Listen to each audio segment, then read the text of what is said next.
অনুভৱে নীলাকৈ মোক সজালে খুচতে মোৰ বুকুৰে গাতে গালৈ বহিলে এখন আটকলৰ এখন বাংলা আটকলটো মহল আছে আটকলৰ ছবিখন দিনৰ আছে তাৰপিছত মই এইটো একেবাৰে সেইটোৰ লগত সেইটো দেখুৱাইছে এইটো বেডৰুম আৰু ওপৰলৈ সেইখন চিৰিটো ওপৰত যাব পৰা এটা ৰুম আছে আৰু তলতে ষ্ট'ৰ ৰুম ব্যৱহাৰ কৰিব পৰা হ'ব আৰু এটা এইটো মাষ্টাৰ বেডৰুম আৰু ইয়াৰ লগতে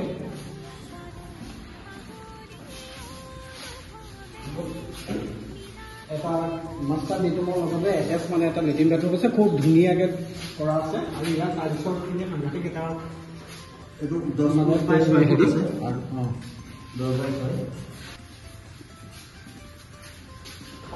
এইফালে এইটো ড্ৰয়িং ৰুম ডাইনিং আৰু ড্ৰয়িং ৰুম ডাইনিঙৰ লগতে এইটো ইয়াত এটা ধুনীয়াকৈ টাইলছৰ ডিজাইন কৰা হৈছে আৰু ওপৰত ফল চিলিং একদম মালিকে যেনেকৈ মানে ক্লাইণ্টে বিচাৰিছে তেনেকুৱা ধৰণে এখন আমি দিবলৈ চেষ্টা কৰিছোঁ আৰু ইয়াৰ ডিজাইনটো কমপ্লিটলি মালিকৰ আৰু লগতে এটা বেডৰুম আছে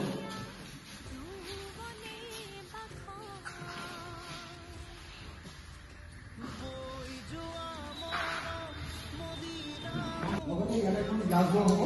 আৰু তাৰ লগতে ইয়াতে এটা বেচিন হ'ব বেচিনটো মানে ধৰি লওক আপোনাৰ ডাইনিঙৰ লগত এড কৰি পেলাই ইয়াত এটা কমন বাথৰুম হৈছে এইটো এটা কিটচেন হ'ব ইয়াতে এখন গ্লাছ ডোৰ হ'ব আৰু এইখিনি এটা ষ্ট'ৰ ৰুম আছে আৰু এইখিনি আকৌ বাহিৰৰ ব্লকৰ পৰা এটা এণ্ট্ৰেঞ্চ আছে আৰু ইয়াতে চিলিঙৰ ধুনীয়া এটা ডিজাইন দিয়া হৈছে গতিকে আৰু ইয়াত বিশেষকৈ ছোৱালীজনী বেডৰুম হ'ব আৰু বেডৰুমৰ কাৰণে এটা এইখিনি আলমাৰী হ'ব আৰু লগে লগে ইয়াত এটা ডিজাইন দিয়া হৈছে ঘৰতে গতিকে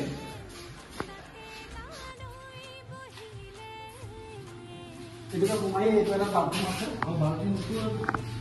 বহুত সুন্দৰ লাগিছে বিশেষকৈ ইয়াৰ এইখিনি মানে টাইলছৰ আৰু তলৰ ফ্ল'ৰ যিটো ডিজাইন ভিতৰৰ ডিজাইন এইটো সাংঘাতিক এটা ধুনীয়া হৈছে আৰু এই ফ্ৰণ্টত এইখিনিতে এটা ৱাশ্বিং মেচিন থাকিব পৰাকৈ সুবিধা আছে লগৰখিনি গোটেইখিনি কাৰেণ্টৰ কাম মোৰ ইয়াত কমপ্লিট হৈ গৈছে আৰু কম দিনৰ ভিতৰতে ইয়াৰ ৰং পেইণ্ট কৰিবলৈ সকলো কৰা হ'ব আৰু কমপ্লিট হোৱাৰ পিছত এদিন আপোনালোকক এই ভিডিঅ'টো দেখুৱাম বাৰু